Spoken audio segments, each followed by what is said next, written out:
Bon résultat pour Elisabeth Borne, beaucoup moins pour d'autres figures de la Macronie. Jean-Michel Blanquer, par exemple, est éliminé dès le premier tour dans le Loiret, mais il accuse son concurrent investi par la NUPES d'avoir violé plusieurs règles électorales.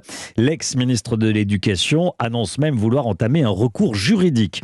Élimination également de l'ancienne ministre du Logement, Emmanuelle Wargon, dans le Val-de-Marne.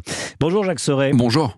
D'autres grands noms de la Macronie ont, eux, obtenu leur billet pour le second tour, mais la victoire va être difficile à décrocher. Oui, parmi les 15 ministres qui se présentent aux législatives, 3 sont réellement menacés après ce premier tour. Amélie de Montchalin d'abord. La ministre de la Transition écologique est sous pression dans sa circonscription de l'Essonne. Elle termine deuxième avec 31% des voix. Derrière le candidat de l'Alliance de gauche, Jérôme Guedj, 7 points de plus qu'elle. Elle est en ballottage défavorable. Situation tout aussi inconfortable pour Stanislas Guerini, le ministre de la fonction publique, également patron d'En Marche, accuse 6 points de retard derrière la candidate de l'Alliance de gauche. Ballottage défavorable également pour Clément Beaune, ministre délégué à l'Europe, face à la candidate de la NUPES, Caroline Mécari.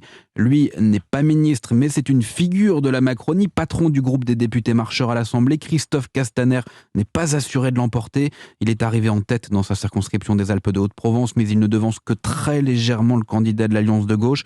Même cas de figure pour le président de l'Assemblée nationale, Richard Ferrand, proche d'Emmanuel Macron, où le deuxième tour dans sa circonscription du Finistère face à une candidate NUPES s'annonce particulièrement incertain.